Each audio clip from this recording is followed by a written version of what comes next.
Assalamualaikum warahmatullahi wabarakatuh. Alhamdulillahirabbil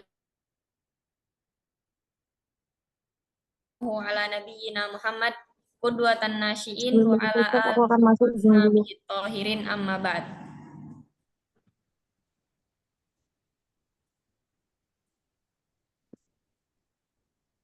Alhamdulillah, segala puji bagi Allah karena atas limpahan karunia-Nya lah kita dapat berkumpul pada pagi hari ini untuk melaksanakan webinar fikih parenting.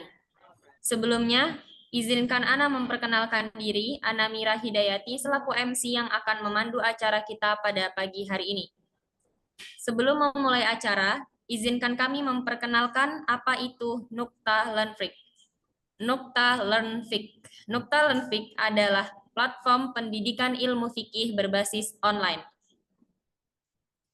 Karena keresahan kami di era digital yang walaupun banyak kemudahan-kemudahan yang kita rasakan, ada pula tantangan-tantangan yang kita temui, seperti karakter anak yang mungkin berubah karena era digital ini. Oleh karenanya, kami mengadakan webinar Fikih Parenting Melindungi Karakter Anak di era digital ini. Yang alhamdulillah kami mengundang pemateri yang mumpuni di bidang ini. Sebelum memulai acara, izinkan kami memperkenalkan pemateri pada pagi hari ini. Beliau adalah Ustazah Penta Eka Novarinda BA MPD Hafizahullah Ta'ala. Tidak ingin berlama-lama, izinkan Ana membacakan rundown acara pada pagi hari ini. Pertama, pembukaan yang sedang berlangsung. Kedua, opening speech yang akan diisi oleh Ustadz Musyafi Usman Hafizahullah Ta'ala sebagai pembina Nukta Learnfik. Kemudian dilanjutkan dengan penyampaian materi oleh Ustazah Penta, dilanjutkan tanya jawab dan diakhiri dengan penutupan. Webinar ini didukung oleh bayaksud.id, Kajian Jogja, Fakih STDI IS Putri, darunisa.id, BEM STDI Imam Syafi'i Jember Putri, BEM Stik.Akwat, Daily Fawaid, Markazul Ulum, Dar Al-Furqan, dan Mental Health ID. Kemudian, sponsor kami pada webinar kali ini adalah Bindautur. Memasuki rundown acara kedua, kami persilahkan kepada Ustadz Musyafi untuk memaparkan opening speech. Waktu dan tempat kami persilahkan. Baik. Bismillahirrahmanirrahim. Alhamdulillah. Alhamdulillahilladzi arsala rasulahu bil huda wa dinil haq liyudhhirahu 'ala dini kullihi wa kafa billahi syahida wa asyhadu an la ilaha illallah wahdahu la syarikalah iqraran bihi wa tauhida wa asyhadu anna Muhammadan 'abduhu wa rasuluh sallallahu alaihi wa ala alihi wa sallam tasliman mazida. Amma ba'du. Alhamdulillah, kita bersyukur kepada Allah Subhanahu wa taala di mana pada pagi hari yang semoga Allah berkahi ini, Allah Subhanahu wa taala masih memberikan banyak nikmatnya kepada kita. Salah satunya adalah nikmat sehat yang dengannya kita bisa berkumpul untuk menimba ilmu yang insya Allah sangat berguna dan bermanfaat untuk kehidupan di dunia kita dan di akhirat kita. Tidak mau berpanjang lebar, ahlan wa sahlan kepada para peserta webinar parenting dengan judul Melindungi Karakter Anak di Era Digital. Ya, memang kalau kita melihat era kita sekarang ini sudah masuk kepada era digital, di mana semua serba digitalisasi. Baik itu dari aspek teknologi dan informatika atau informasi, ya, yang di mana teknologi yang dulunya masih bersifat analog sekarang sudah bersifat digital. Semua serba digital, ya, bahkan kita aja ketika ingin memenuhi kebutuhan hidup kita setiap hari, makan minum itu sekarang bisa lewat aplikasi digital. Tidak harus melakukan cara tradisional lagi. Tapi itu semua tidak ada buruknya, karena zaman itu akan terus berkembang dan terus berubah. Tapi yang ingin Anda tekankan di sini adalah bahwasanya Islam itu merupakan agama yang cocok untuk di tempat manapun dan di waktu kapanpun. Yaitu adalah salah satu Islam, yaitu al-Islam sholihun li kulli makan wa kulli zaman. Maka yang berhubungan dengan pendidikan terhadap anak, nah, maka Islam sudah mempunyai kaidah dan prinsip yang sebelum 1400 tahun yang lalu sudah dicanangkan oleh Nabi kita Muhammad SAW. Untuk yang sifatnya teknis, mungkin Anda tidak terlalu ahli untuk pendidikan anak. Tapi untuk yang sifatnya prinsip atau kaidah yang ada pada agama Islam, ada sedikit, ya, tidak banyak tahu tentang cara mendidik anak. Dan yang ingin Anda tekankan di sini adalah cara yang disampaikan oleh Al-Quran. Cara yang disampaikan oleh Nabi Muhammad SAW dalam mendidik anak adalah dengan konsep kudwah dan dengan konsep uswah, yaitu dengan pesuri tauladanan orang tua. Maka kita namakan kajian ini adalah kajian atau webinar parenting. Karena memang yang harus dibenahi terlebih dahulu adalah orang tuanya. Nah, mungkin dari sekian banyak peserta ini, di antara kita sudah ada yang menjadi orang tua. Namun belum ada yang belum ada juga yang belum menjadi orang tua. Namun ada harapan ke depannya ia akan menjadi orang tua. Maka sebenarnya ini penting untuk dipelajari. Nah, adapun untuk yang berkaitan tentang qudwah atau uswah ini, itu merupakan konsep Al-Quran yang ditaruh oleh Allah Subhanahu wa taala ketika kita ingin memperbaiki generasi, membangun umat Islam ini dengan sebenar-benar dan dengan sebaik-baiknya. Yang dimana Allah Subhanahu wa taala jadikan Nabi kita Muhammad SAW merupakan orang tua terbaik kita. Yang dimana kita mendapatkan pendidikan langsung dari Rasulullah SAW dengan konsep keteladanan beliau. Sebagaimana disebutkan oleh Allah Subhanahu wa taala dalam surat Al-Ahzab ayat 21, laqad kana lakum fi Rasulillahi uswatun hasanah. Dan sungguh telah ada pada diri Rasulullah sallallahu alaihi wasallam suri tauladan yang baik.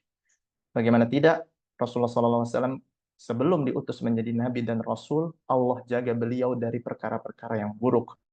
Beliau tidak pernah melakukan perbuatan-perbuatan jahiliyah seperti menyembah patung, seperti meminum minuman keras. Itu sejatinya karena Rasulullah SAW ingin Allah jadikan sebagai sebaik-baik orang tua untuk umat Islam.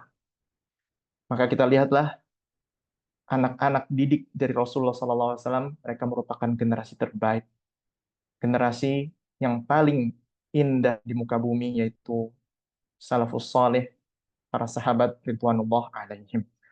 Tidak ingin berpanjang lebar, ya, mungkin satu ayat penutup sebelum para peserta mengikuti mengambil ilmu dari pemateri itu Ustazah Rinda hafizahullah taala. Maka saya ingin menyampaikan satu ayat yang dimana Allah Subhanahu wa taala sebutkan di dalam surat At-Tahrim ayat 6, ya ayyuhalladzina amanu qu anfusakum wa ahlikum narah. Wahai orang-orang yang beriman, jagalah diri kalian dan keluarga kalian dari api neraka, maka awalilah dengan menjaga diri sendiri, memperbaiki diri sendiri, maka kita bisa memperbaiki orang lain, termasuk anak-anak kita. Wallahu ta'ala a'lam bishawab. Ana kembalikan kepada MC. Jazakumullah khairan. Selamat berwebinar para peserta. Hafizakumullah. Jazakumullahu khairan wa barakallahu fikum kepada Ustadz. Tanpa mengurangi rasa hormat, kami persilahkan kepada Ustadz untuk meninggalkan ruang Zoom. Barakallahu fikum Ustadz. Jazakumullahu khairan. Eh, Selanjutnya, teman-teman yang bersedia untuk open kamera dipersilahkan karena insya Allah pemateri kita pada pagi hari ini adalah Ustazah Penta Ekanova. Ustazah Penta Ekanova Rinda adalah alumni dari ILIPIA Jakarta. Beliau melanjutkan S2-nya di Ibnu Khaldun Bogor, Teknologi Pendidikan. Kemudian beliau sekarang sebagai penelitian dan pengembangan Sekolah Islam Edu Madani, juga kepala prodi I'dad Muamalat Akademi Guru Edu Madani, kemudian juga beliau ketua IKORS KL Arabia. Tidak ingin berlama-lama, langsung saja mari kita dengar bersama pemaparan materi oleh Ustazah Penta Eka Novarinda. Kepada Ustazah Rinda kami persilahkan. Baik, jazakallahu khairan kepada panitia ya dan teman-teman semuanya, juga para peserta di webinar kali ini insya Allah.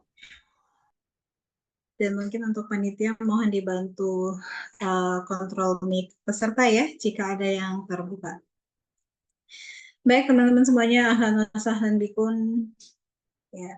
Semoga teman-teman semua berada di pagi hari ini dengan lindungan Allah Subhanahu wa taala dan dalam keberkahan.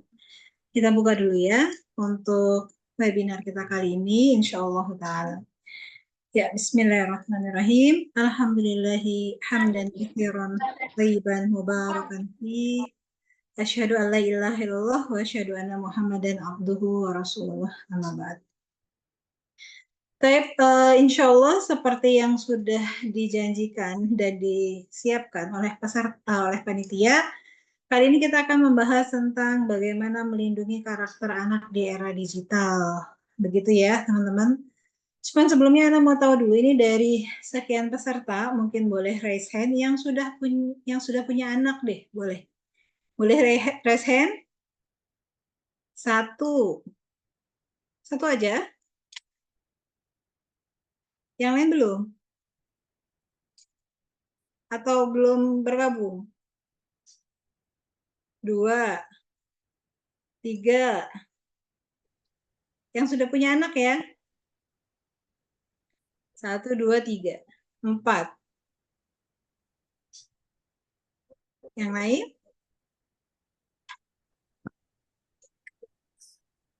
Belumkah? Lima. Masih kita tunggu. Yang sudah punya anak.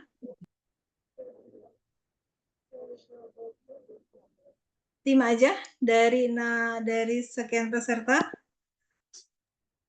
Oke, boleh lower hand ya. Boleh lower hand. Sekarang yang sudah menikah. Boleh. Tadi yang punya anak, raise hand lagi juga boleh, karena kan kategorinya sudah menikah. Yuk, yang sudah menikah. Apakah 5 juga? Seperti tadi? 3, 4, 5. Oh, jangan 5 yang tadi. Coba yang lain. Ada lagi yang sudah menikah?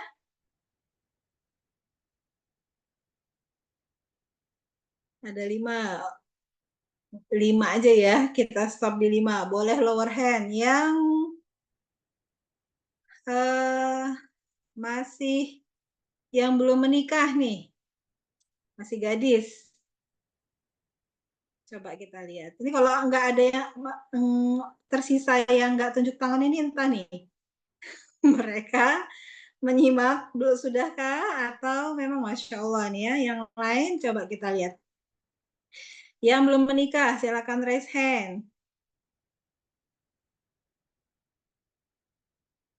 Wah, banyak yang belum menikah ini ya. Masih kuliah mungkin ya. Masih kuliah atau mungkin sedang bekerja. Masya Allah, banyak ya. Masih kita tunggu yang masih mau raise hand-nya.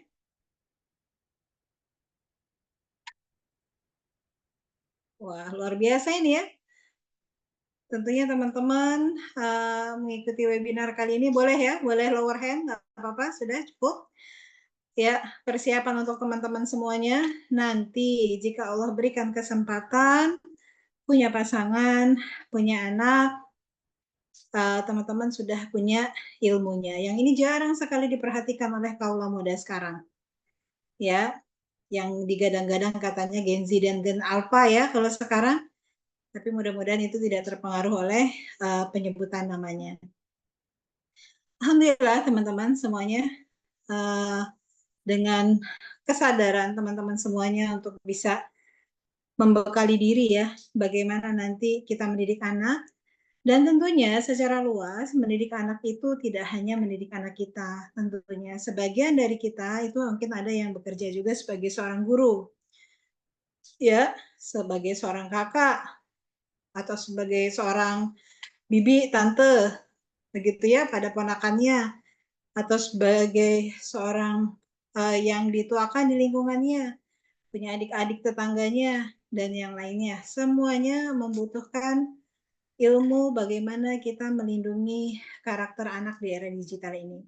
Karena pada hakikatnya melindungi anak, menjaga, membangun generasi, itu memang kewajiban utamanya adalah pada orang-orang yang ada di bawah tanggung jawab kita. Tapi secara luas, tanggung jawab ini berada pada kita semua ketika kita melihat sesuatu yang tidak baik, sesuatu yang harus kita benahi dari orang lain, yang kita lihat itu salah, walaupun zaman sekarang kita harus tricky juga ya dalam melaksanakan hal ini agar tidak berujung hal-hal yang tidak diharapkan. Mana Wawa?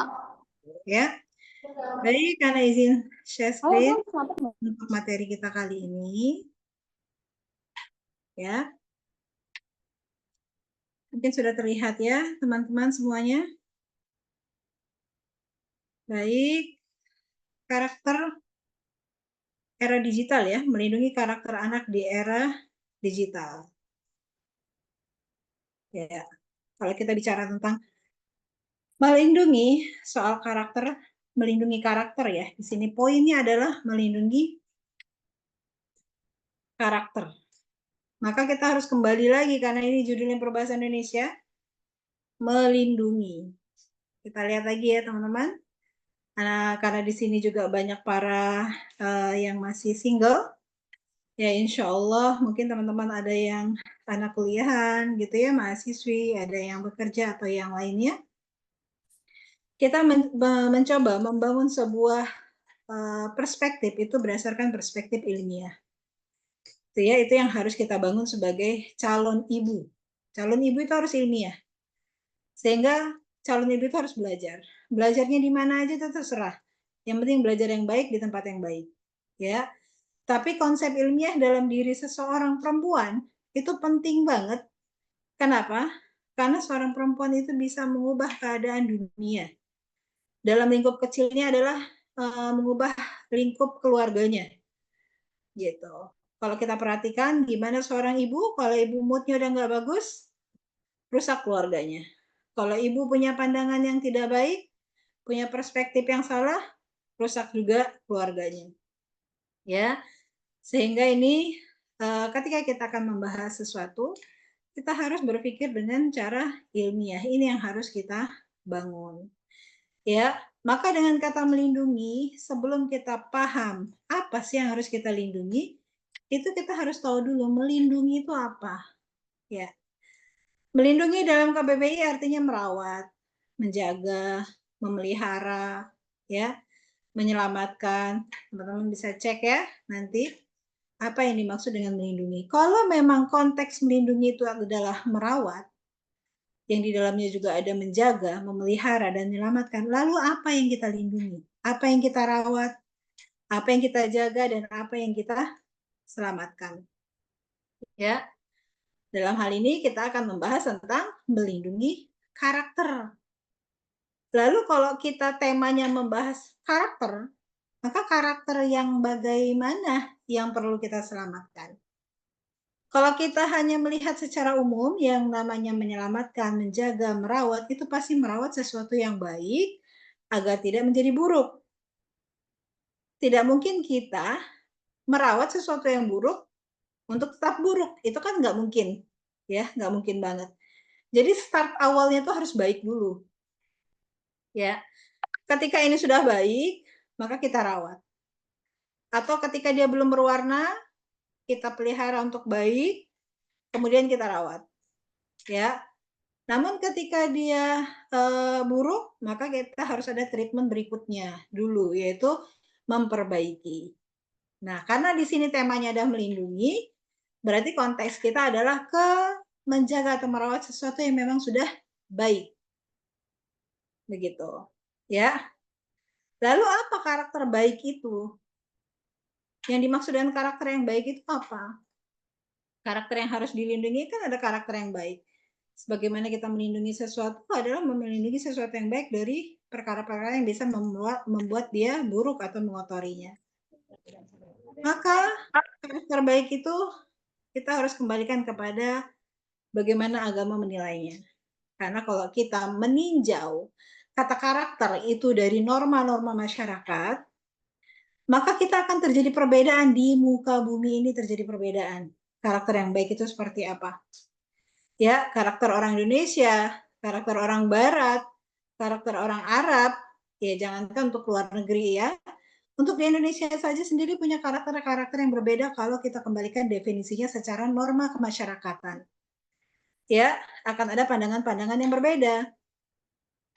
Contoh saja kalau seandainya di Indonesia, suatu hal yang tidak normal, suatu hal yang bukan berkarakter baik, orang minum khamar, gitu ya. Alhamdulillah kita mayoritas kita adalah Muslim. Tapi kalau karakter ini dibawa kepada luar negeri, misalkan negeri Amerika, Korea, mereka boleh minuman keras selama mereka sudah di usia 17 tahun atau sesuai KTP mereka, sudah memiliki KTP. Ya, dan tidak mengganggu, tidak merusak lingkungan, tidak mengganggu lingkungan.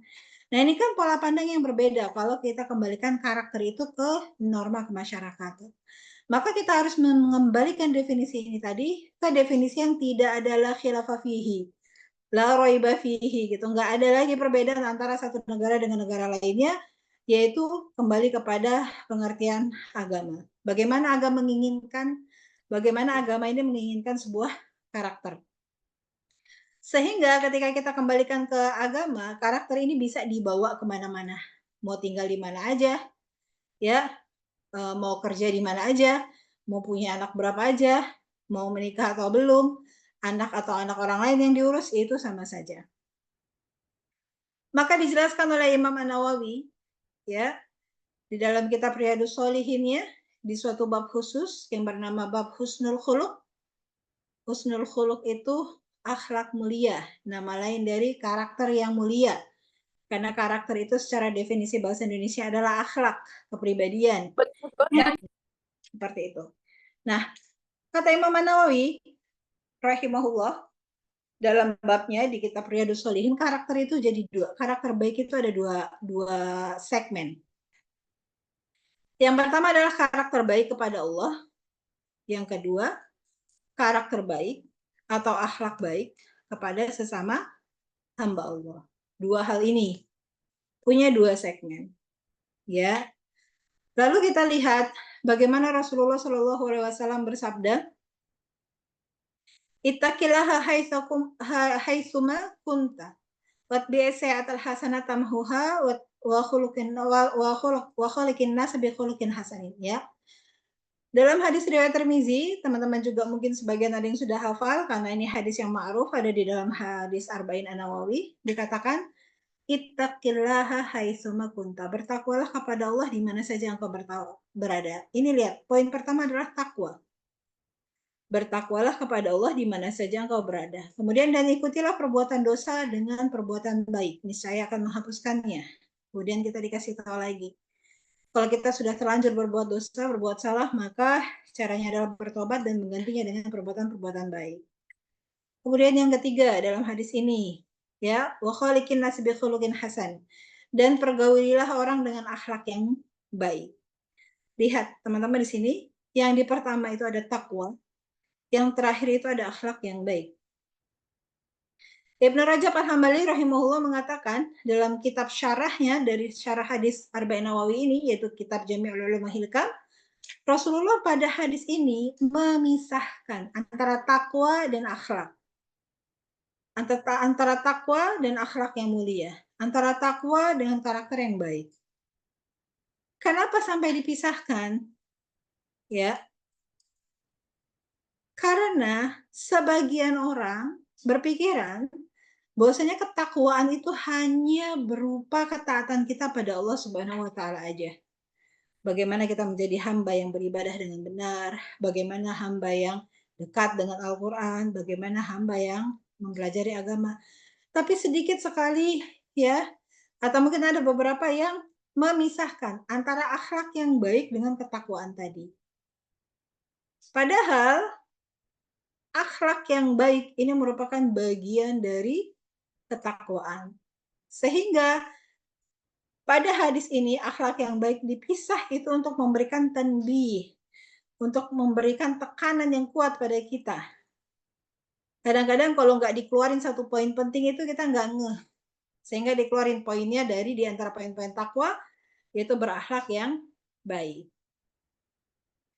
Maka dengan kita mempelajari definisi tadi, definisi melindungi, apa itu karakter baik, jika kita bicara dengan tema melindungi karakter anak di era digital, adalah bagaimana kita menjaga anak-anak kita dalam dua hal di era digital ini. Jika pembahasan kita adalah melindungi karakter anak di era digital, ya, maka kita secara otomatis membahas bagaimana melindungi, merawat, menjaga anak-anak kita dalam dua hal.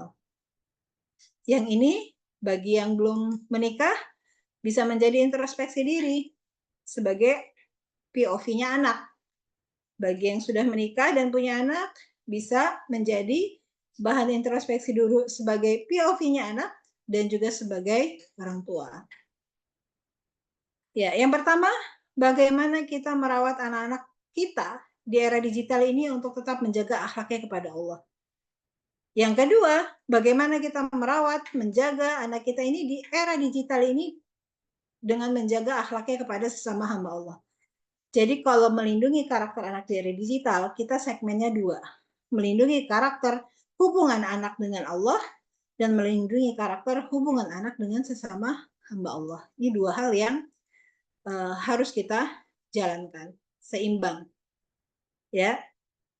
Lalu bagaimana kita masuk ke poin besarnya, menjaga akhlak kepada Allah Ta'ala adalah dengan kita tidak merusak fitrah. Yang pertama adalah tauhid, ya, di mana kullu, ya, semua bani Adam itu, semua yang Allah ciptakan manusia, yuladu alal fitrah.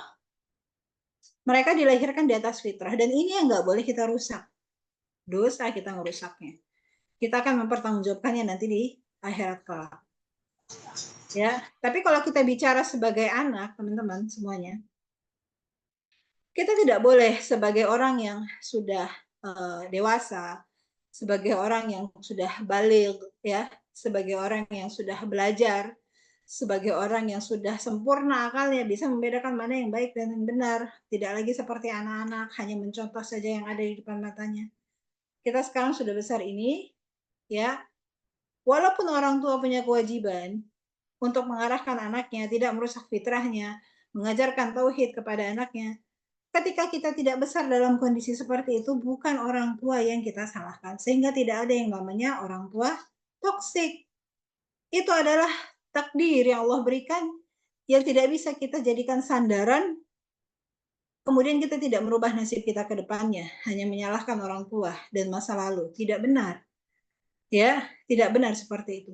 Ingat, para sahabat itu lahir bukan dari orang tua yang bertauhid. Rasulullah seperti apa orang tuanya? Abu Bakar, Umar, Utsman, Ali, Abu Hurairah, dan teman-teman yang lain, dan semua sahabat yang lainnya, mereka bukan lahir dari keluarga yang dari orang tua yang tauhid. Bahkan itu baru digalakkannya tauhid setelah sekian ratus tahun hilang. Tapi apakah pernah kita melihat blame, ya, mereka menyalahkan orang tua mereka? Pernahkah Rasulullah bilang, ini saya besar dengan tidak, sayang sekali saya besar dengan tidak bertauhid? Tidak, Rasulullah tidak pernah mengatakan demikian. Abu Bakar tidak pernah mengatakan demikian. Jadi kalau kita bicara mau masalah orang tua toksik, bukankah ujian orang dulu itu lebih besar? Tentang hidup dan neraka, tentang surga dan neraka, itu tidak diajarkan. Bahkan mereka dicondongkan kepada neraka. Ya, jadi kalau perkara orang tua masih salah dalam mendidik, tapi kita masih dilahirkan dalam keadaan Islam, orang tua yang Islam, ya, hanya saja mungkin orang tua yang kurang ilmunya, maka tidak boleh kita cela mereka. Tidak boleh sama sekali. Ya, ini sebagai anak. Karena di sini anak lihat banyak pesertanya adalah belum menikah, gitu ya. Ini anak memberikan selipan informasi. Tapi kita sebagai orang tua, teman-teman, atau apalagi yang mungkin nanti akan menjadi orang tua, kita harus mempersiapkan diri untuk sebaik-baiknya bagaimana kita tidak merusak tauhid di era digital ini, tentunya. Kenapa sih fokusnya di era digital ini ya? Karena kita sekarang sudah berada di era ini, gitu ya. Bagaimana menjaga tauhidnya? Bagi yang belum nikah adalah bagaimana dia menjaga tauhid dirinya sendiri. Dengan dia menjaga tauhid dirinya sendiri, dia akan bisa menjaga tauhid anaknya nanti kelak. Ya, bagi yang sudah menikah dan punya anak, 2 PR-nya, menjaga tauhidnya dan menjaga tauhid anaknya. Contohnya bagaimana? Asal ilmu agama ini adalah diambil dari musafahah, gitu ya. Muwajahah, bertemu, gitu ya, bertemu dengan guru, mendatangi, duduk di majelis. Jadi untuk tidak merusak agama seseorang adalah jangan belajar agama lewat internet saja. Jangan ajarkan anak kita untuk kembali ke internet. Walaupun kita berada di era digital. Karena kita tidak pernah bisa mengkontrol apa yang mereka terima.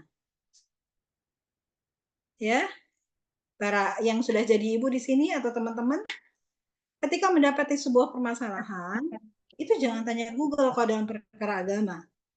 Karena kalian akan disuguhkan dengan jawaban-jawaban dari berbagai macam perspektif. Ya, kalau sumbernya benar. Kalau tidak, jadi ada beberapa hal di era digital ini yang bisa kita manfaatkan, ada yang kita skip dulu. Ya, atau mungkin sebagai bahan pengetahuan di awal untuk kita nanti bisa cari tahu kebenarannya. Seperti itu. Jadi jangan ngandelin internet untuk belajar agama, apalagi perkara tauhid. Perkara tauhid itu kita belajar bagaimana duduk bermajelis di depan seorang guru untuk kita bisa melihat akhlaknya. Bagaimana kita bisa melihat amalannya. Tauhid itu bukan modal baca. Bukan modal mendengar saja, tapi juga melihat. Ya. Kemudian bagaimana kita menjaga mereka dari perkara sholatnya. Jangan sampai kenikmatan mereka, kemudahan alat-alat digital yang kita berikan kepada mereka, itu justru membuat mereka lalai dari sholat mereka.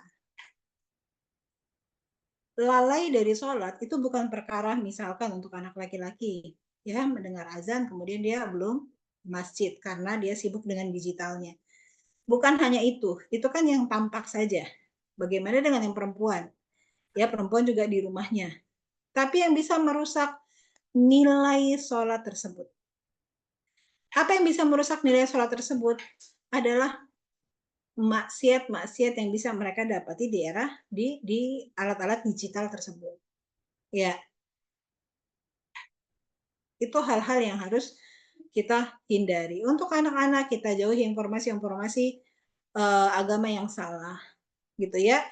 Menampilkan tampilan-tampilan agama-agama yang tidak benar, gitu ya. Misalkan seperti Syiah, Sufi, ya tidak perlu kita informasikan dulu kepada anak-anak kita yang masih kecil. Karena mereka fitrahnya masih lurus, tidak perlu kita edukasi yang macam-macam. Kita hanya perlu mengedukasi mereka yang benar-benar aja. Adapun nanti di saat ukul mereka lebih jalan, akal mereka lebih sehat, akal mereka lebih kuat, baru kita berikan pemahaman-pemahaman. Terus bagaimana dengan interaksi dengan Al-Quran? Karena menjaga akhlak kepada Allah ini adalah hubungannya diri sendiri kepada Allah.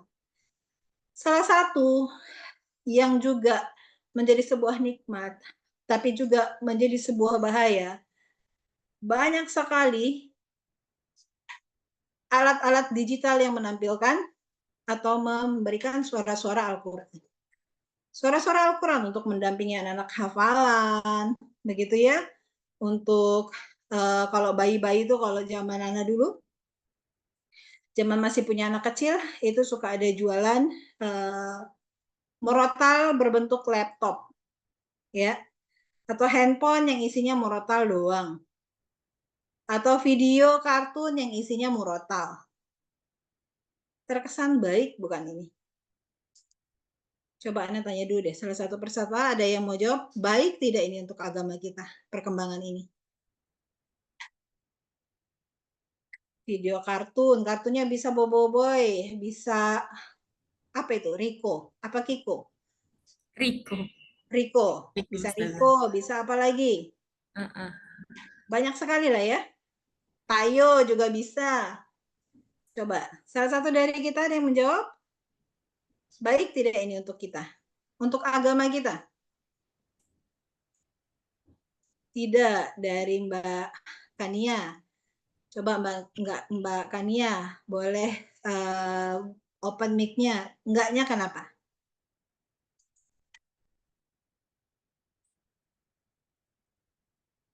Boleh tahu nggak alasannya enggak kenapa? Tidak baik kenapa? Karena kan sebenarnya kan anak-anak Putus ya suaranya? Apa karena sinyal? ya, apa Ustazah? Kayaknya udah kebuka mikir. Hah? Gimana? Karena yang dia lihat itu kan gambar bergerak tapi kartun. Yang dia dengar itu murotal, jadi nggak sinkron. Kalau murotal itu kan harusnya sesuai gitu sama yang dia lihat. Sedangkan yang dia lihat itu misalnya adegan terbang atau adegan bermain atau adegan orang lagi berbicara tapi kayak nggak nyambung gitu sama yang dia dengar gitu. Jadi Iya, nggak sinkron antara apa yang dilihat sama yang didengar. benar. Ya, ada beberapa kritikan dalam hal ini, tapi bukan berarti Anda mengkritik penjualnya, tidak. Ini tergantung bagaimana yang menggunakannya, gitu ya. Teman-teman semuanya, kalau kita kan biasanya orang tua yang udah ngaji tuh mikirnya gini, daripada anak saya dengerin lagu. Nah, kata daripada ini, inilah yang akhirnya menghilangkan makna, menghilangkan ketawaduan, menghilangkan esensi dari Al-Quran itu sendiri. Sehingga banyak sekali yang mendengar Al-Quran keluar, masuk kuping kanan, keluar kuping kiri. Karena apa? Karena kita melatihnya dari kecil. Melatihnya untuk bisa masuk kuping kanan, keluar kuping kiri. Ya, wala talbisul haqqa bil batil. Jangan pernah mencampur adukan kebenaran dengan kebatilan. Ya. Yang namanya esensi dengan Al-Quran itu adalah kehusyuan, keseriusan, ketundukan, kepatuhan, ya, kehuduan, ketenangan. Maka bagaimana kita seharusnya mengedukasi sebagai orang tua di era digital ini dengan Al-Quran? Ya, kalau memang kita mau menampilkan untuk anak yang sudah bisa baca Al-Quran ya, boleh kita tampilkan yang ada tulisan Al-Qurannya. Ya kan ada ya video-video yang ada murotal tapi ada tulisan Al-Qurannya. Nanti dia berubah warnanya bagian mana yang dibaca. Itu bermakna. Kenapa? Karena dia mendengar dan membaca, dia memperhatikan. Kita ajak. Tapi itu untuk fase anak yang sudah mulai bisa baca Al-Quran. Tapi untuk anak balita tidak bisa kita tinggalkan, dah nih kita sodorin HP bunyinya Al-Quran. Enggak gitu cara mendidik Al-Quran. Cara mendidik Al-Quran adalah dengan memposisikan mereka belajar Al-Quran. Contohnya bagaimana? Contohnya adalah dengan dia duduk bersama kita, apakah dia di pangku, gitu kan ya? kemudian kita yang membacakannya, ataukah itu dengan audio, sebentar tapi mereka mendengarkan. Nggak perlu 3 jam ngeliatin video Al-Quran di HP-nya, tapi Al-Quran itu 3 jam kok, nggak perlu segitunya. Karena kita belajar psikologi anak, mungkin zaman sekarang apalagi dengan banyak hal yang mengganggu fokus mereka, cukup 15 menit, 10 menit, 15 menit. Kita kondisikan ketika kita akan membacakan ayat pada mereka, kalau mereka masih bayi ya, itu mendengarkan tanpa ada embel-embel yang lain, atau mereka di usia 1 tahun, 2 tahun, begitu ya, kita dudukkan di pangkuan kita bacakan, sekedar baca surat An-Nas. Nggak perlu teman-teman setelin Al-Baqarah dengan video yang ada, kemudian dia duduk bermain, atau dia lagi main disetelin. Murotal tidak untuk begitu, bukan untuk hiburan. Murotal itu untuk obat hati, ya, bukan untuk selingan daripada nggak ada nyanyian, bukan. Murotal itu Al-Quran adalah bukan pilihan, tapi kewajiban kita bagaimana menghormatinya dari cara membacanya, mendengarnya, dan mempelajarinya. Jadi gini ya, jadi seperti itu. Jangan terkecoh dengan, oh alhamdulillah kita sudah ada bahan-bahan, bukannya salah, tapi gunakanlah dengan benar. Seperti itu. Ya, dudukkan di pangkuan kita, bacakan ya barang 5 menit, 10 menit. Kemudian kita berhadapan dengan wajahnya, kita bacakan ayat-ayat Allah. Sebentar, dia cuma bisa, karena sejam nggak mungkin kita berhadapan-hadapan dengan anak kecil. Nggak tahan dia. Sebentar saja. Agar dia tahu ketika kita sedang membaca Al-Quran, oh situasinya begini ya. Ini yang menyebabkan di sekolah-sekolah, bahkan mungkin guru-guru Al-Quran, ketika mengajarkan Al-Quran sibuk dengan ice breaking mereka. Oh saya harus kasih ice breaking apa untuk anak saya ya? Oh video untuk murid saya. Enggak.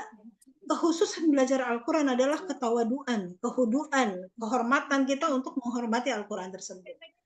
Bukan yang banyak ketawa, banyak yang ini. Oh kan ngantuk. Ya, proses ngantuk itu adalah bagaimana kita menghilangkan ngantuk ya, kemudian kembali. Apakah beristirahat sejenak?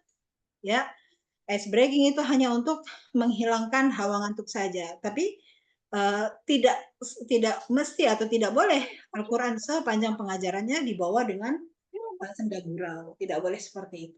Jadi begini ya, nanti kalau teman-teman punya anak yang belum pada menikah, atau yang sudah menikah tapi belum punya anak, atau yang sekarang sudah punya anak masih kecil, yang sudah terlanjur masih bisa kita perbaiki.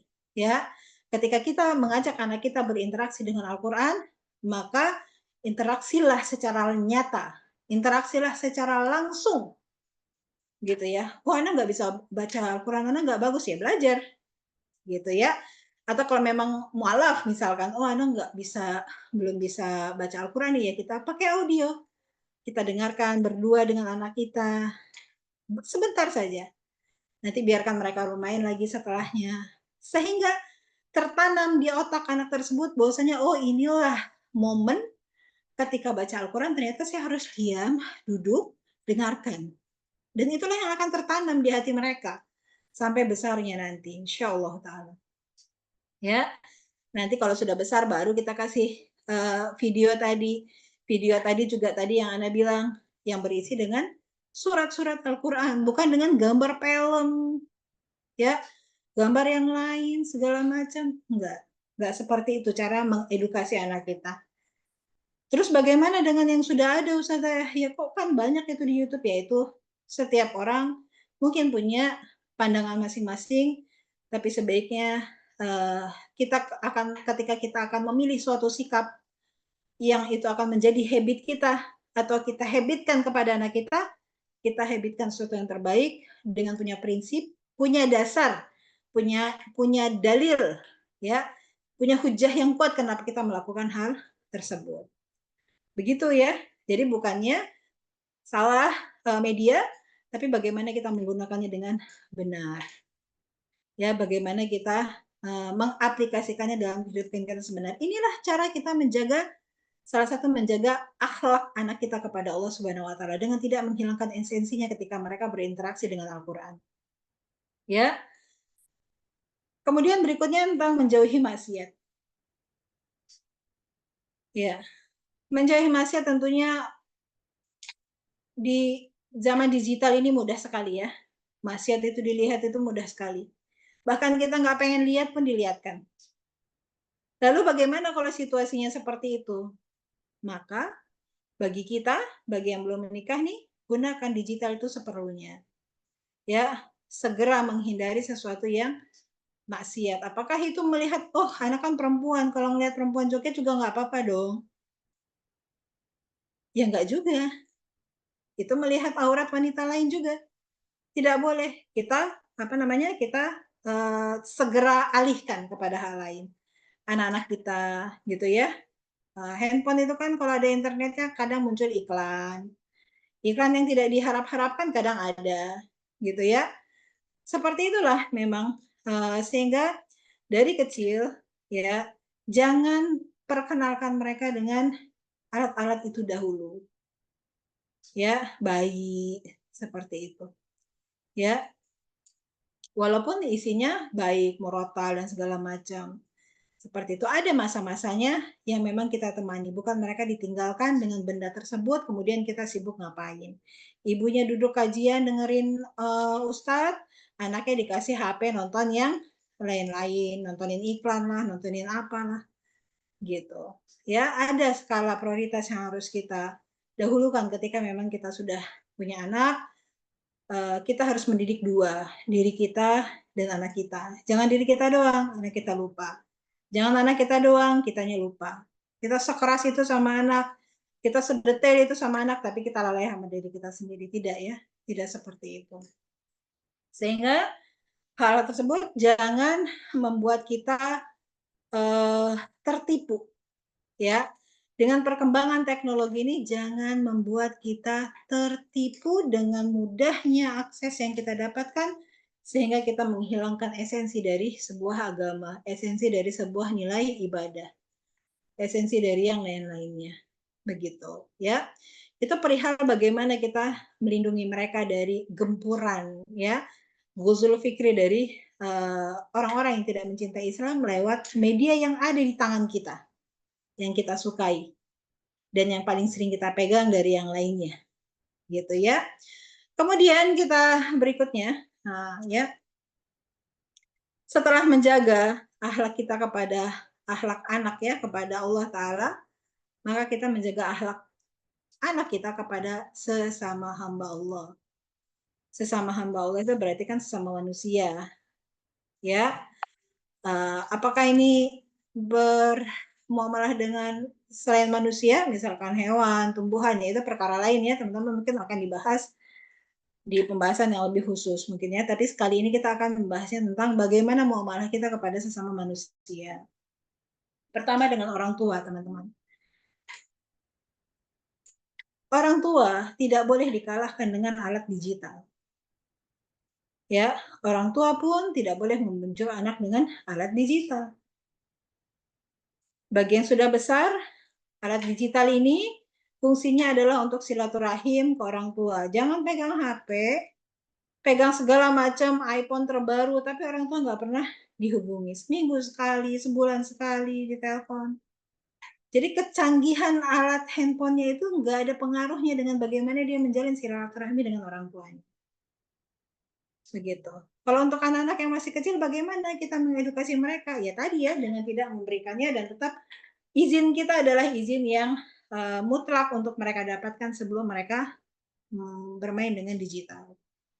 Ya, sebelum mereka memegang alat-alat digital tersebut. Kita lah yang punya peran untuk memperkenalkan itu. Sehingga jangan kayak pura-pura bingung gitu ya. Ya nggak tahu nih anak saya kalau udah lihat HP aja. Ya kita ngeliatin nggak? Gitu. Kita kasih nggak? Kita biarin nggak? Karena tidak mungkin anak-anak itu terbiasa dengan sesuatu yang tidak pernah dibiasakan. Nggak mungkin.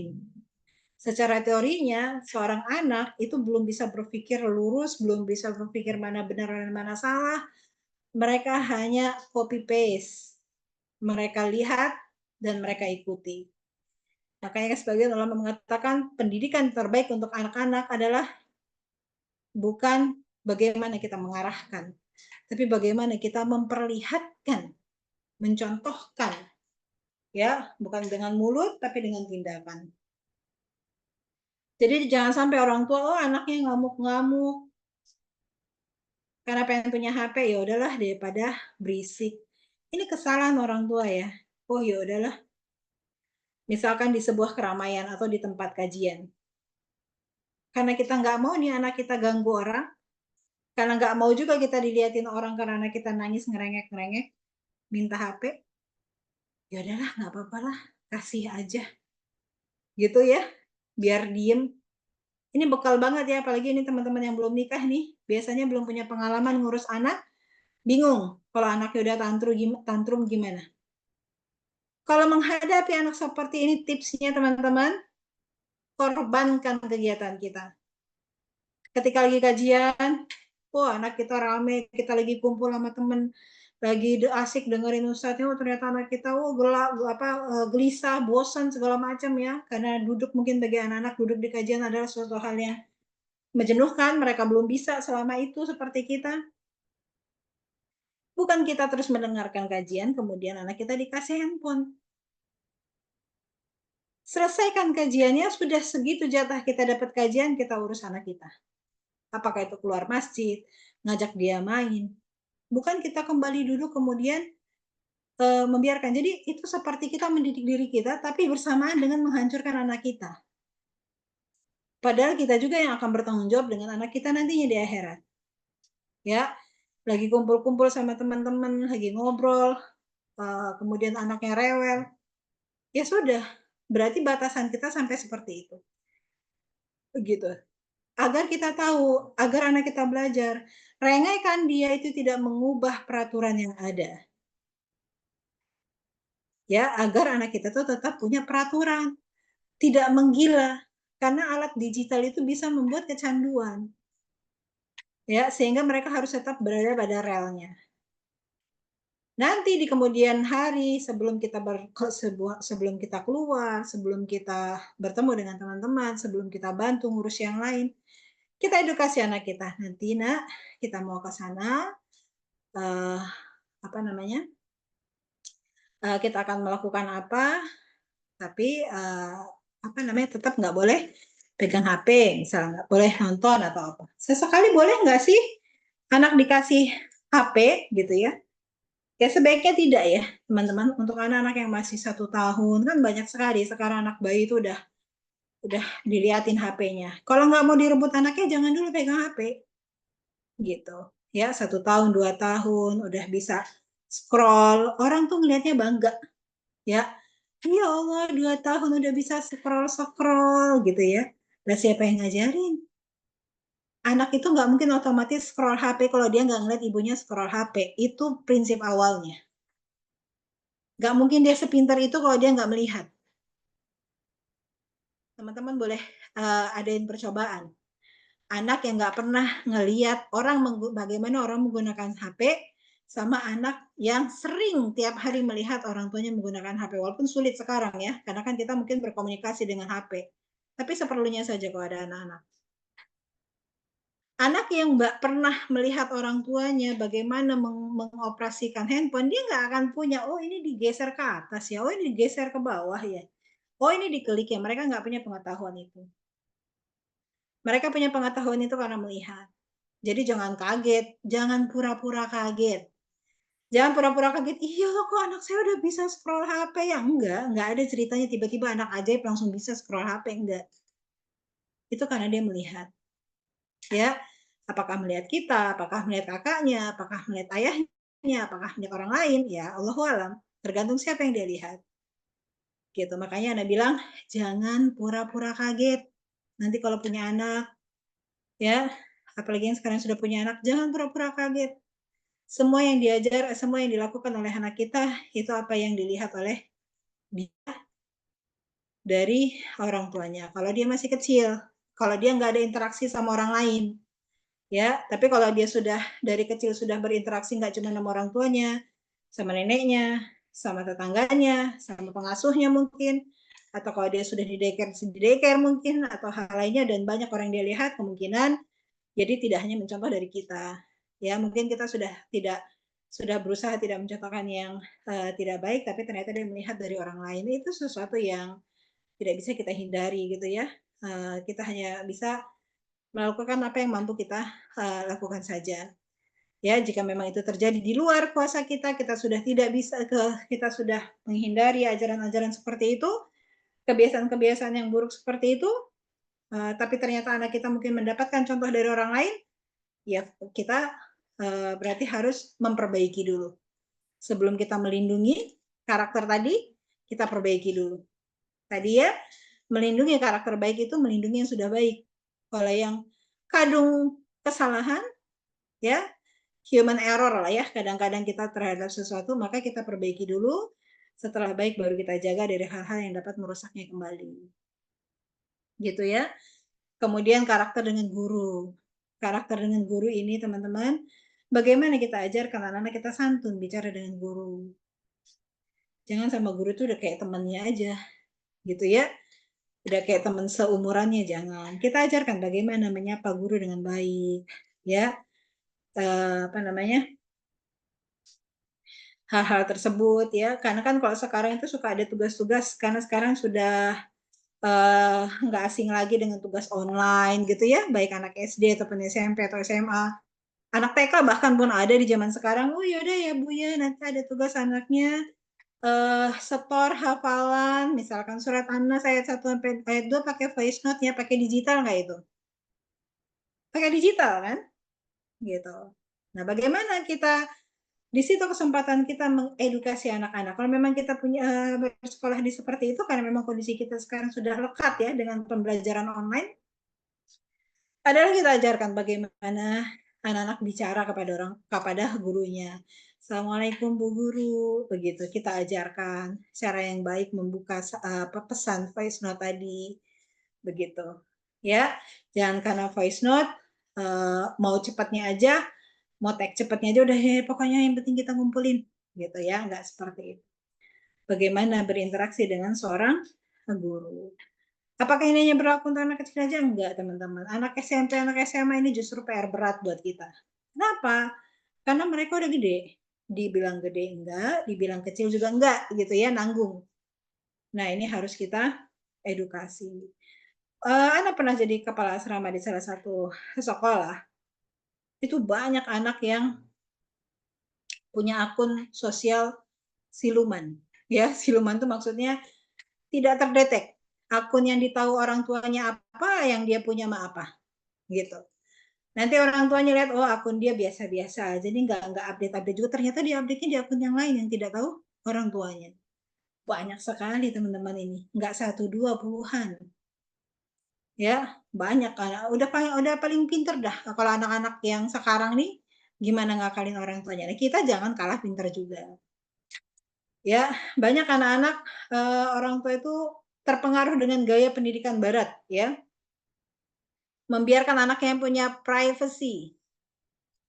Privacy yang dimaksud di dalam Islam itu adalah privacy seperti mereka tidur setelah 7 tahun di kamar sendiri, tidak boleh terlihat auratnya, itu privacy. Tapi kalau sesuatu HP, teman-teman, HP itu yang bisa mencelakakan anak kita. Nggak bisa kita kasih ke anak, oh ya udah itu kan privasi dia, kita nggak perlu tahu passwordnya. Oh enggak, itu salah. Anak itu tanggung jawab kita. Dan HP itu bisa menghubungkan dia ke banyak orang. Bahkan bisa mencelakakan dia. Ya, jadi nggak ada yang namanya privasi dalam Islam adalah membiarkan anak kita yang masih di bawah umur, apalagi yang belum bisa menentukan mana baik dan benar, memegang kesempatan di mana di situ di pinggir jurang, bisa jadi dia jatuh, bisa jadi dia tidak. Tidak. Kita harus tahu passwordnya apa. Gitu ya, tetap izin dengan kita. Walaupun udah SMP, ya walaupun udah SMP. Walaupun udah SMA, iya walaupun udah SMA. Kapan kita akan mengatur dia nantinya? Nanti kalau dia sudah punya, ada yang ngatur kalau perempuan. Ya, yang mengatur dia adalah sosok seorang suami. Kalau laki-laki, ketika dia sudah balik, diajarkan pendekatan oleh bapaknya secara langsung gitu ya, bagi yang punya bapak. Ya, kalau yang nggak punya mungkin dititipkan oleh guru yang bijaksana gitu ya. Ya bicara ibunya kepada seorang guru yang dilihat, oh kayaknya nih guru cukup bijaksana dengan anak saya nggak punya bapak, mungkin saya titipkan dia untuk sembari memperhatikan, gitu ya, dengan banyak cara yang bisa kita lakukan. Sehingga apa namanya, memilikinya alat digital itu tidak melupakan mereka untuk menghormati orang tua dan guru-guru mereka. Bagaimana cara lagi? Misalkan kita kalau lagi ngambil rapot, anak-anak tuh jangan dikasih pegang HP.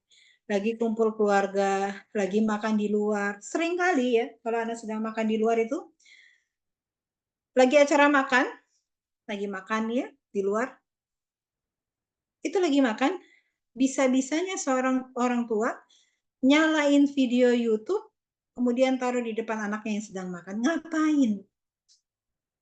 Ini kan edukasi yang salah sekali. Kita yang membuka kesempatan lebar-lebar kepada anak untuk menguasai digital tersebut tanpa kontrol. Ya, ketika lagi kumpul keluarga, ketika lagi di perjalanan, ya, biasanya kalau lagi di perjalanan anak-anak tuh bosan. Misalkan lagi di mobil, bosan, capek, ngeliat jalan segala macam. Gak apa-apa kita kasih, coba kalian lihat jalan. Coba kalian perhatikan ini nama jalannya apa. Jadi memang kita tuh mesti capek, ya teman-teman. Era digital itu bisa dinikmati ketika anak kita itu sudah bisa lebih bijak dalam menggunakannya. Ya, tapi kita harus capek banget. Capek mulut, capek tenaga, capek pikiran ya. Dan bahkan kita harus berulang kali bicara sama anak kita. Sekali gagal, ngomong lagi. Sekali gagal lagi, ngomong lagi. Terus sampai kapan selamanya? Karena tugas kita memperbaiki anak itu selamanya. Tidak berbatas waktu. Ya, sesuai tentunya tindakan-tindakan kita adalah sesuai dengan usia-usia mereka, bagaimana kita menyikapinya. Kalau TK bagaimana? Ya, kalau TK itu lebih kepada kepatuhan mereka sama kita. Ya, lebih kepada bagaimana kita mencontohkan mereka. Kemudian nanti di anak SD itu juga masih sama ya tahapannya, karena mereka masih belum seberani itu. Ya, mereka hanya melihat orang tua saya begini dan begitu. Kalau kita sudah usaha sebaik mungkin, ternyata la qadarullah anak ini masih menjadi ujian buat kita, ya, masih segala macam rupa, ya kita minta tolong pada Allah Subhanahu wa taala. Ya, sambil terus berdoa. Karena pada dasarnya menjadikan anak berkarakter baik itu bukan hebatnya, bukan bagaimana kita mampu menjadi pribadi yang luar biasa, bukan. Itu lebih kepada karunia Allah Subhanahu wa taala. Ya. Tugas kita mencontohkan yang baik itu adalah kewajiban kita. Ya. Tugas kita mencontohkan yang baik kepada anak kita itu adalah kewajiban kita sebagai diri seorang muslim yang bertanggung jawab terhadap anak atau lingkungan sekitar. Tapi kita tidak punya pegang hak prerogatif untuk memberikan hidayah kepada anak kita. Sehingga ketika kita sudah memberikan apa yang bisa kita lakukan, ya nggak usah putus asa teman-teman semuanya. Ternyata anak kita masih lebih terpengaruh dengan lingkungan yang ada, kita masih ada jalan, yaitu meminta kepada Allah untuk menyelamatkannya. Pada dasarnya nanti masing-masing kita akan berjalan sesuai dengan takdirnya. Yang penting pertanggungjawaban kita di akhirat kelak. Makanya hubungan kita dengan suami, dengan anak, dengan keluarga, atau dengan siapapun, itu adalah hubungan yang berdasarkan pertanggungjawaban akhirat. Ya, maka perlakukanlah ketika kita ingin memperlakukan orang lain, pastikan cara kita memperlakukan itu mampu kita pertanggungjawabkan di akhirat kelak. Begitu juga dengan anak. Anak nanti pada tahapannya jika sudah dewasa, seperti kalian sekarang yang belum menikah sudah dewasa, mungkin kalian sudah tidak bisa lagi dibegitukan seperti anak SD, anak TK gitu ya. Karena kalian juga sudah punya ego sendiri, kalian juga sudah punya keinginan sendiri. Gitu. Berat orang tua menghadapi anak yang sudah dewasa sebenarnya. Ya, makanya teman-teman yang masih jadi anak, ya, ketika orang tua kalian sudah tidak melarang lagi, itu kan bukan berarti mereka menyetujui semua yang kalian lakukan. Tapi mungkin ada doa-doa yang terselip pada diri-diri mereka di waktu-waktu malam mereka. Ya, karena mereka takut salah bicara dengan kalian yang justru dampaknya menjadi lebih buruk, gitu ya. Sebenarnya mungkin mereka kecewa, sedih, tapi mereka tetap ingin menghargai kalian sebagai anak-anak, sehingga mereka tidak lagi ingin marah-marah. Nggak ada lagi namanya diktator seperti itu ya. Karena lebih menghargai kalian sudah lebih dewasa. Nah, kita yang sudah anak yang sudah menjadi dewasa, masih anak-anak, waktunya kita mengerti sinyal-sinyal. Ya, sinyal-sinyal rasa kecewa orang tua, rasa-rasa tidak suka orang tua, itu kita harus nangkep sinyalnya. Karena ketika kita tidak ingin lagi diperlakukan sebagai anak-anak, maka kita harus berlaku dewasa. Apa bedanya berlaku dewasa dan berlaku anak-anak? Anak-anak itu nggak tahu salah kalau nggak dikasih tahu. Ya, nggak tahu salah kalau nggak dikasih tahu itu salah. Dan bahkan untuk anak-anak itu harus dipaksa. Sholat nah, gitu kan ya. Atau yang lainnya lah. Tapi kalau sudah dewasa, dia sudah tahu apa yang harus dilakukan. Maka berlakulah seperti dewasa. Dengan orang tua tidak lagi banyak mengingatkan sampai pegel. Karena biasanya kedewasaan itu sedikit mengurangi penerimaan kita terhadap nasihat-nasihat kalau kita tidak menyadarinya. Gitu. Ya. Jadi kalau disimpulkan lebih ke titik berat bagaimana melindungi karakter baik kita, anak-anak kita di era digital ini adalah jangan memperkenalkan, ini poin besarnya ya dari materi kali ini. Jangan memperkenalkan terlalu dini alat-alat digital ini kepada anak. Ini poin besarnya sekali. Dari segala macam teknisnya itu kan kayak bagaimana anak mendengarkan Al-Quran, bagaimana anak menggunakan handphone untuk bersilaturahmi, itu kan teknis. Teknis setiap orang itu kan berbeda. Tergantung bagaimana situasi dan kondisinya. Ya, tidak bisa kita samakan antara satu dengan yang lainnya. Tapi secara garis besarnya, di era digital ini, yang paling kita garis bawahi dan pertebal adalah jangan memperkenalkan anak dengan alat-alat digital terlalu dini. Jangan. Ya. Ya udah deh, nggak apa-apa SD, anak kasih anak soalnya nggak kuat nih kalau anak-anak begini, nanti kan SMP dia nggak pegang HP. Enggak, teman-teman. Hakkan. Anak-anak yang udah terbiasa pegang HP, nanti dia ke pondok, di pondok nggak pegang HP, ke rumah cari HP.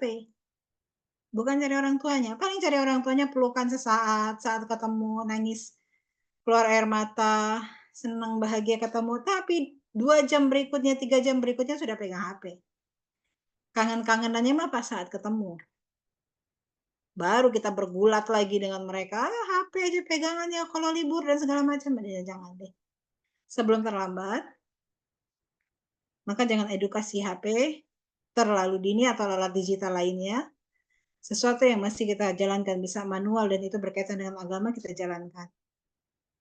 Kalau nanti sudah waktunya mereka membutuhkan, ya, kita berikan akses, tapi dengan kontrol. Intinya di situ. Kita berikan akses, tapi dengan kontrol.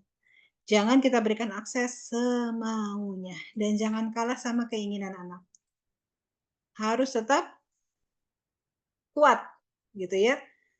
Peraturan yang ada memang itu dirasa baik, maka kita harus berpegang teguh, jangan kalah dengan rengekan anak, jangan kalah dengan ngambeknya anak, ya. Edukasi, karena anak-anak yang masih kecil itu masih bisa kita atur. Mereka masih butuh kita soalnya, ya. Kita juga masih punya tenaga yang lebih kuat. Kita masih kontrol mereka secara keuangan. Mereka masih butuh kita untuk ditemani. Nanti kalau mereka sudah dewasa, apalagi zaman sekarang anak perempuan udah banyak yang bekerja setelah lulus pondok, ya. Apakah itu jadi musyrifah, udah punya uang sendiri. Apakah itu kuliah di tempat lain, karena banyak sekali anak-anak zaman sekarang juga kuliah di tempat umum, ngekos sendiri, udah nggak bisa lagi. Kita tidak seperti kita bisa mendidiknya waktu kecil. Sehingga selain dengan teknis terjadi, itu tadi adalah kedekatan hati yang harus kita bangun kepada anak kita, itu jauh lebih penting ketimbang peraturan-peraturan yang kita tetapkan secara kaku. Ya, karena ketika kita menyentuh hati mereka, ketika mereka paham apa yang kita inginkan, apa yang kita maksud, apa yang kita tujukan, insya Allah mereka akan kembali, mereka akan merasakan ketulusan itu. Dan sembari kita minta tolong kepada Allah Subhanahu wa Ta'ala untuk selalu memperbaiki keadaan-keadaan kita, lisan-lisan kita ketika mengajarkan anak-anak kita, kemudian meminta tolong kepada Allah, tindak tanduk kita untuk bisa dicontoh yang baik, ya. untuk dijauhkan dari hal-hal yang buruk. Itu. Jadi kalau kita bicara masalah informasi, jadi orang tua itu jangan hanya sekadar menjadi alat sebuah informasi. Ya, karena teknologi AI sekarang udah bisa ngasih informasi. Teknologi apa aja udah bisa segala macam. Ada teknologi yang tidak bisa disentuh oleh teknologi adalah hati. Maka didiklah anak kita dengan hati. Ketika kita larang dengan hati kita, ketika kita memberikan izin, kita pahamkan dengan hati kita, ini yang tidak ada, yang tidak mereka dapatkan di video-video pendek, video-video FYP yang mereka tonton, di jawaban-jawaban Google yang mereka cari, ya, di teman-teman online mereka, di game mereka. Ini yang tidak mereka dapatkan. Seperti itu. Ya, jadi sekali lagi melindungi karakter anak di era digital berarti kita harus melindunginya dari dua hal. Melindungi agar tidak tergelincir hubungannya kepada Allah Subhanahu wa taala dan melindunginya agar tidak tergelincir dalam hubungannya kepada sesama makhluk Allah Subhanahu wa taala. Dalam konteks kali ini adalah tentang manusia, ya, sesama makhluk manusia. Mungkin seperti itu. Ya, mungkin itu aja yang bisa kita sampaikan dari menjaga karakter ini.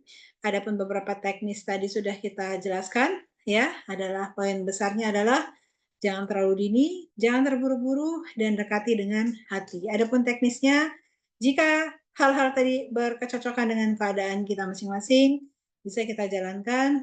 Jika ada kondisi yang lain, mungkin teman-teman butuh diskusi, ya, butuh tukar pikiran dengan orang-orang yang punya pandangan, punya perspektif yang sama dalam pendidikan anak, yaitu untuk mendidik mereka berkarakter baik secara hablum minallah dan secara hablum minannas. Allahu a'lam bishawab. Karena kembalikan ke panitia ya.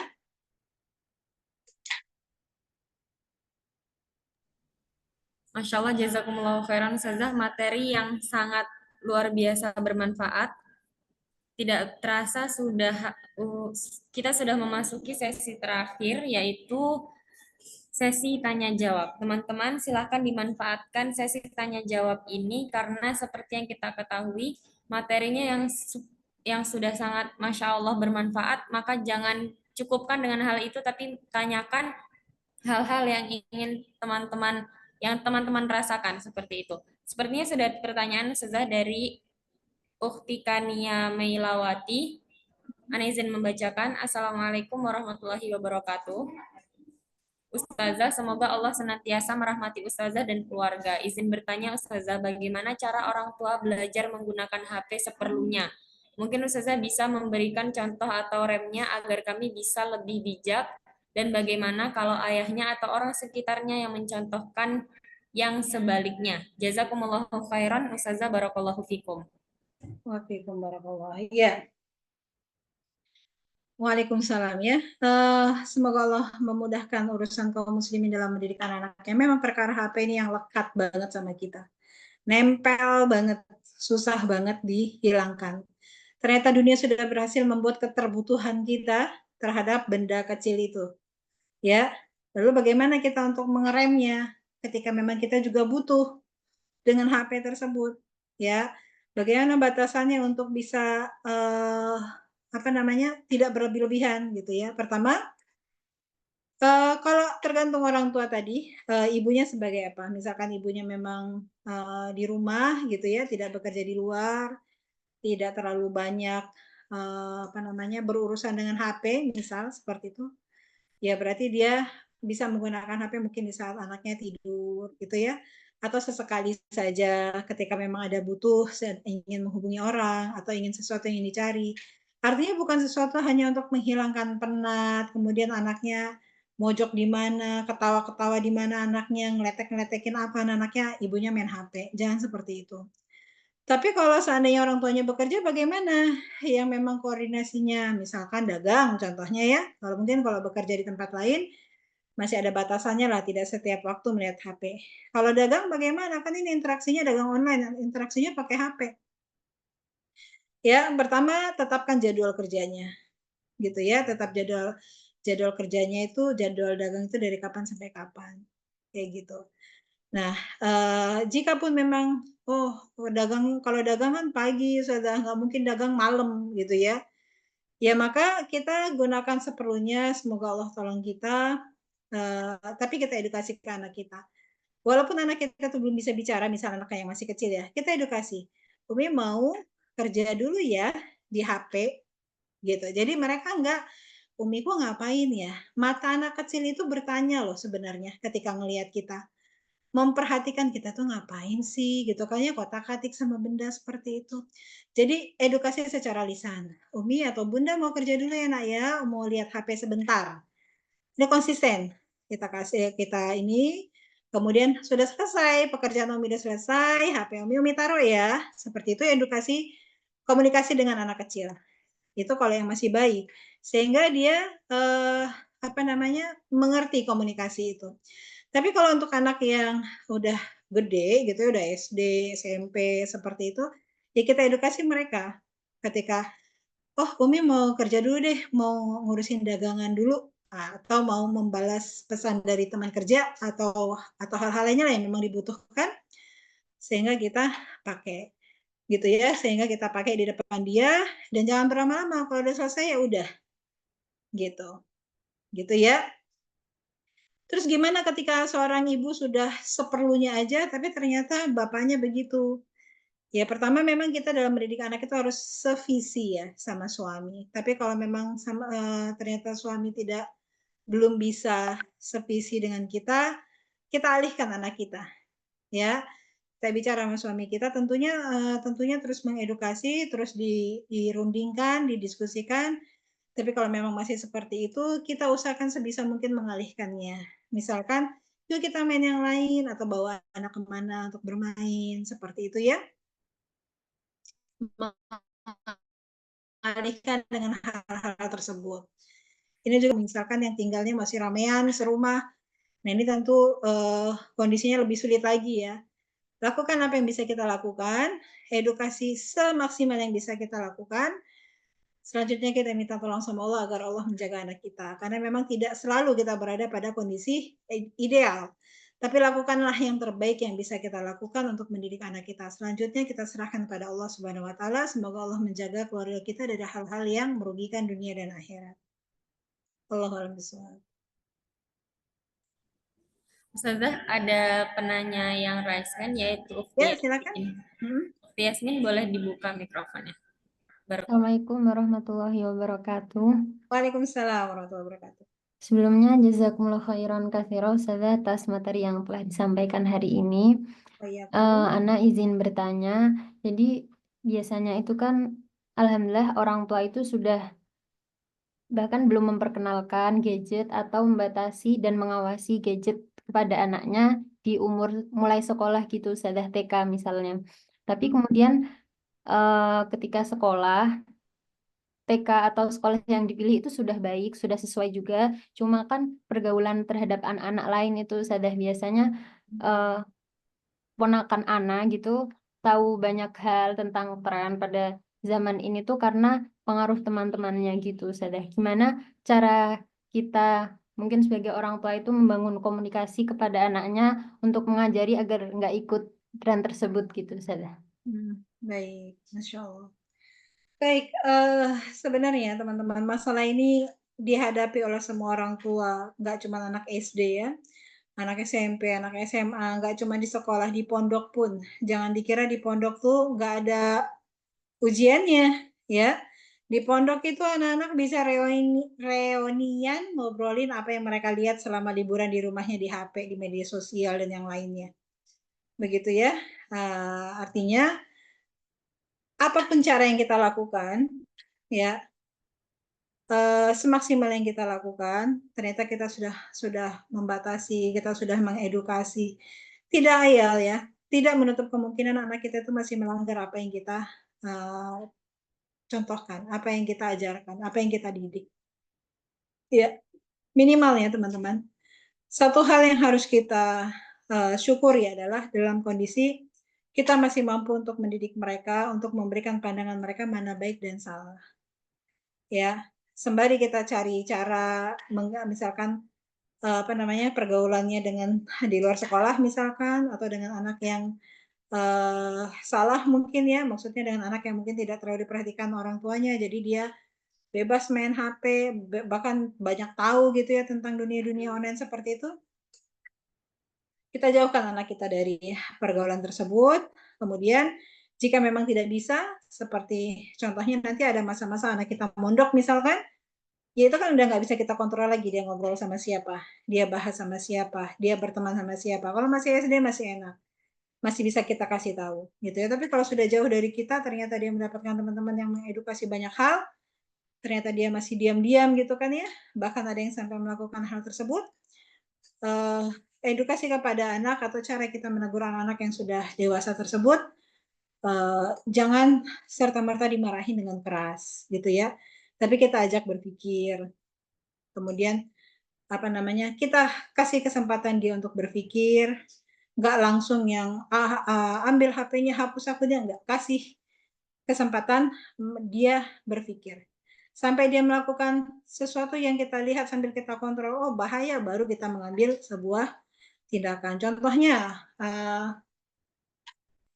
ada anak-anak yang mungkin di usia SMP dia buat akun Instagram secara diam-diam, misal seperti itu.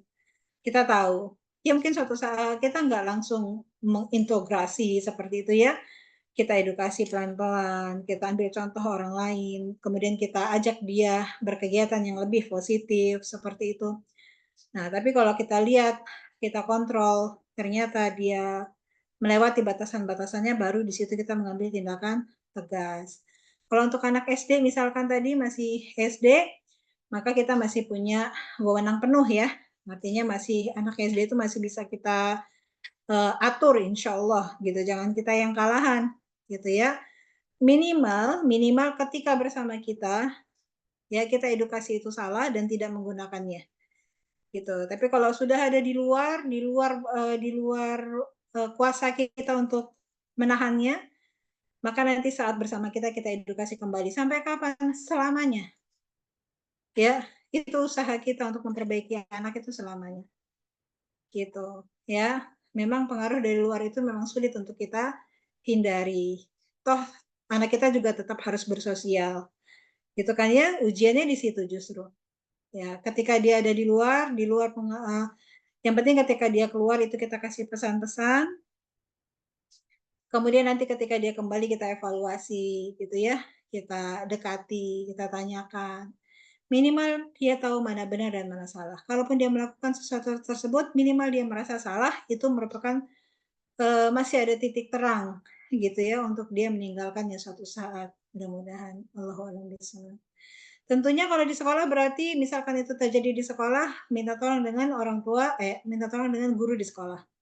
Ya, dengan menginformasikan keadaannya agar bisa sama-sama bekerja sama dengan sekolah. Allahu a'lam bishawab. Mudah-mudahan cukup membantu ya. Jazakumullahu khairan Ustazah, semoga terjawab ya Ukhti Yasmin. Sebelum memasuki pertanyaan berikutnya, kepada teman-teman kami ingatkan untuk mengisi link absensi yang sudah kami share di chat Zoom, juga ada di grup webinar kita. Tayyip, ada pertanyaan dari chat dari Ukhti Adela Fitri Fawazah.